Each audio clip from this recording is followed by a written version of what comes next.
Okay, we'll start with the first question, Father. What is the meaning and importance of marriage according to the Catholic Church?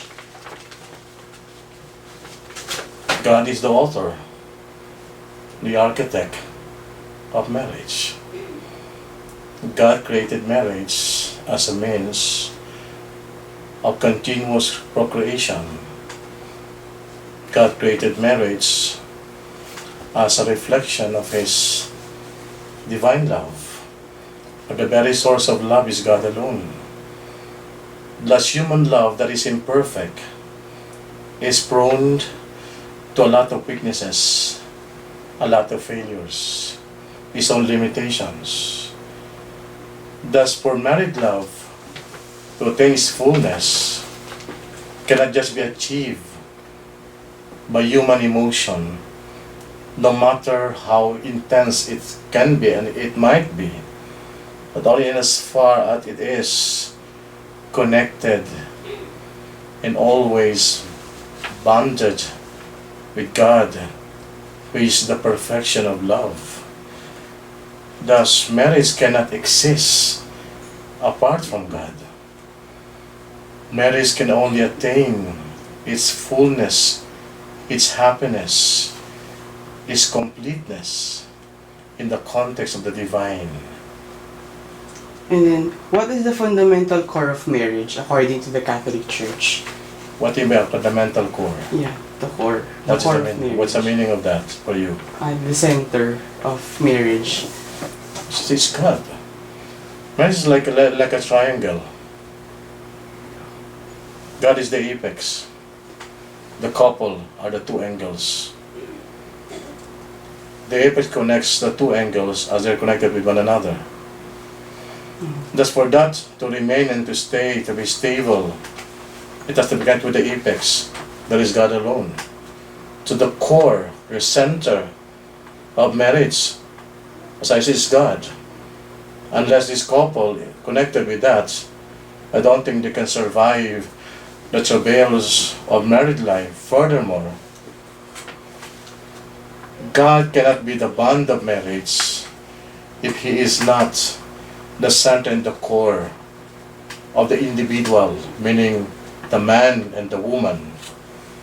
Because the very meaning of a union that characterizes marriage is only possible and only achieved to the union of the individual with God in a personal relationship.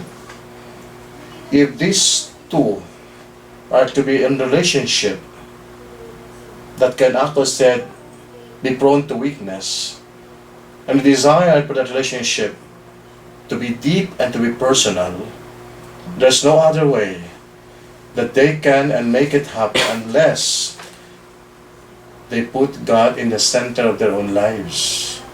God, remember, is not a gate crusher.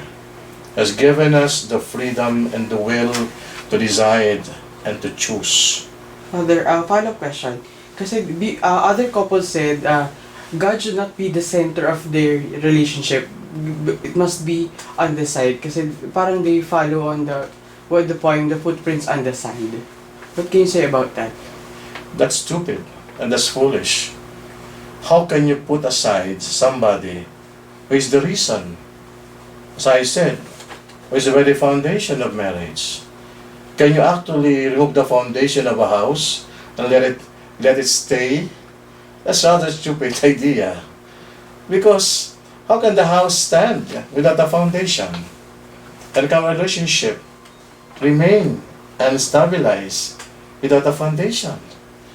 As you first experience how couples, how man and woman continue to waver in their own relationships, in their commitments, because that is what humanity is all about. It's prone to a lot of things. Thus, how can you think of a very thing that is not even yours without the very author, the source, the owner, and everything? Actually, God is not imposing and demanding. As I've said, He wants to be invited. And because of that, He respects us. He cannot impose His will on us unless we will what He wills. And that's a decision. That's what's called commitment. To do God's will is not easy. Inasmuch as to love a person that times tends to be unlovable, unacceptable, is rather heroic. How can you remain with a relationship that times has gone lukewarm? How can you enliven it? How can you accept and forgive somebody who has betrayed and assaulted you? Humanly speaking, it's impossible. But only God's grace can make things possible. What is the importance of pre-Cana? Why do you think most people takes its importance so lightly? In the Synod of Bishops, now happening in Rome, about marriage and family life, the cry, the attention is now focused on the proper preparation. You prepare for something that is important. What is that significant and important? Don't prepare for it, you rush to it.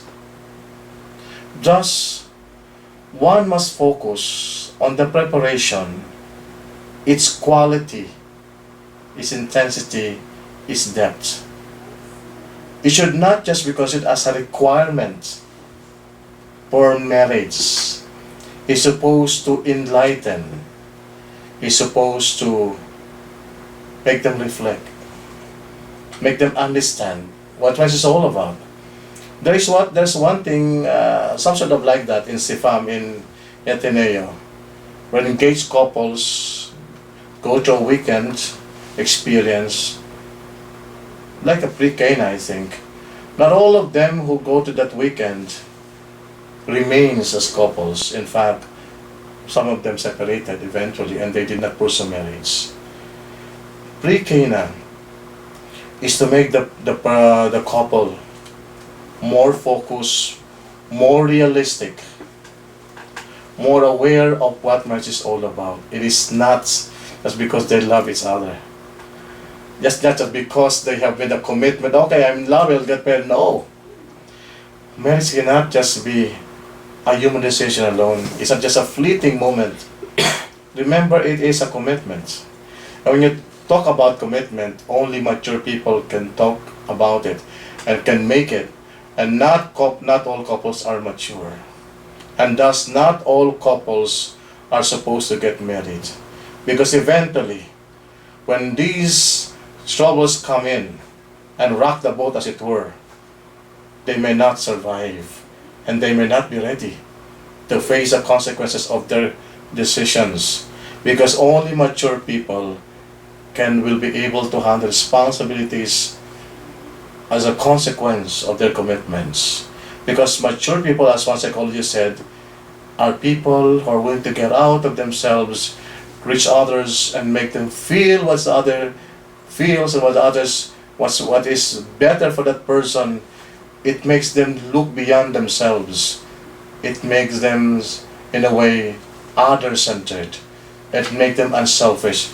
And if you are selfish, and ano your name? Francois. Lorenzo? Francois. Francois. Francois. Okay. Francois. Selfish people will never learn how to love. And selfish people should not get married. Because eventually, they can manipulate the other person for their own objectives and for their own interests. And that is not marriage. What is the significance of the exchange of vows between the bride and the groom? How important it is? The vows are supposed to be the core, the most important part of the marriage ceremony. It's supposed to be not just words, it is the total giving of oneself to the other in a commitment that is forever. Vows, in a way, represent the other person as offering that person to the other in selfless communion, in a lifetime partnership. Unselfishly, unconditionally, unwaveringly. Nowadays, celebrities are being married in different places. What can you say about Catholic weddings celebrated outside the church? We no longer allow The marriages celebration. in outside the churches. Why is annulment accepted by the Catholic Church while divorce isn't? What are the grounds for annulment?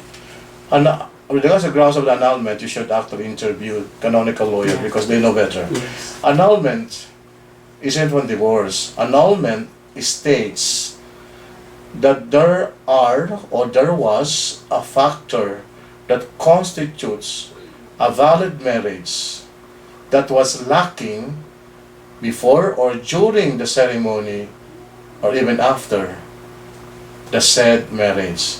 Meaning, there are these factors which constitute a marriage for that to be considered valid. Now, divorce invalidates a valid marriage. So what the annulment is saying is, something was lacking during that ceremony or even before that. For example, a psychologically impaired person, though at times when he got or she got married, was not apparent. But that was already there. But it was discovered later. That constitutes the annulment. That marriage was invalid. For example, I can tell an example. Last December,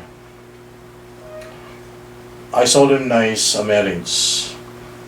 A man was bald, macho, because he was supposed to be engaged in mixed martial arts. They met in the gym. The man said a lot of things to me. The woman was a tall, beautiful lady. Could I say sexy? Okay?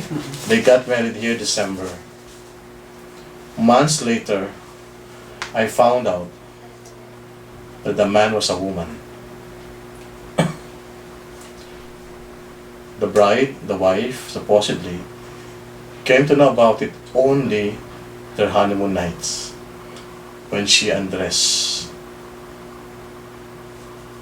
All the things that he told me were nothing but fraudulent. Documents and everything. She even, in a way, cheated the wife. She did not have sex with her, apparently telling her because of his religious commitments and beliefs, because he claimed that he was raised as a Baptist. And then he said that's not allowed for us. We respect and we have this chastity and everything. I only get about months later. It's invalid.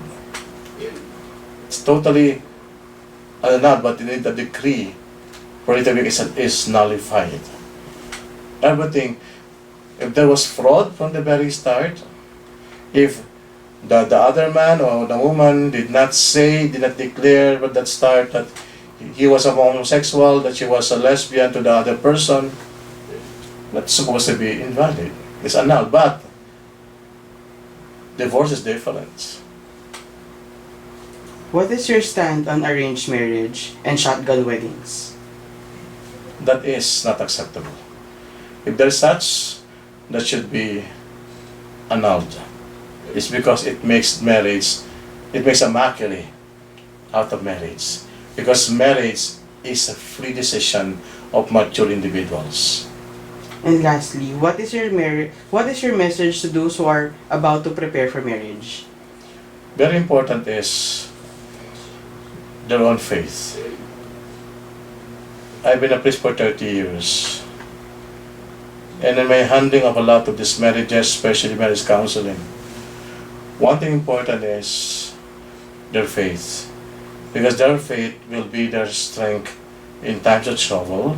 Their strength will be their guide in making right decisions. Their faith will enlighten them as the realities of what they're getting into. Couples should realize it's just a matter of love alone. They should go beyond themselves, but should see that marriage is supposedly a totality, not just with the two of us, but with regards to the children.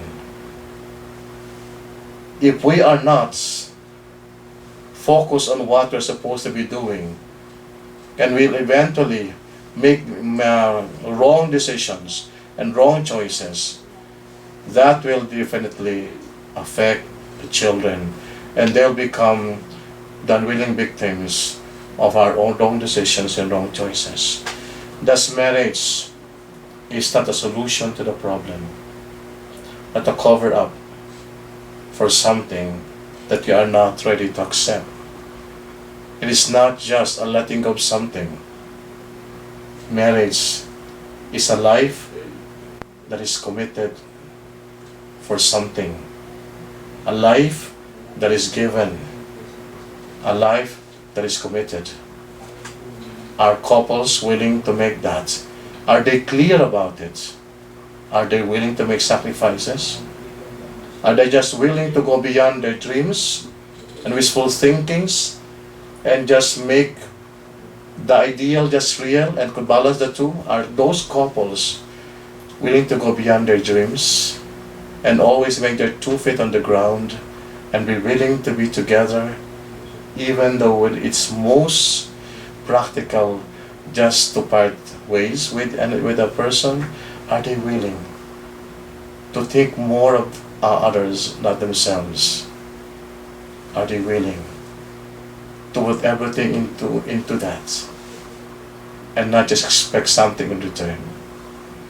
Are they willing to look at the same direction because they believe that what is essential cannot seen by the eyes but only by the heart?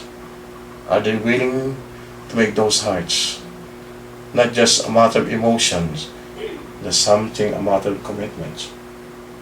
Are they capable of that?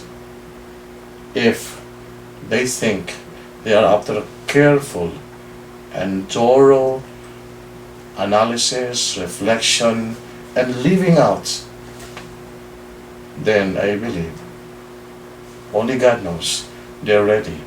Sabi nga, before marriage, puro pa-cute yan eh.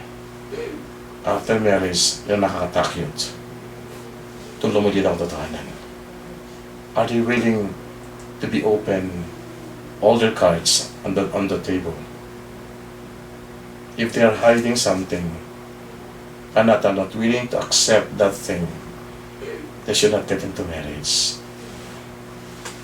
Because otherwise, that might create a worse problem whatever they can imagine and might undermine the very vows they are making or they will be making in marriage.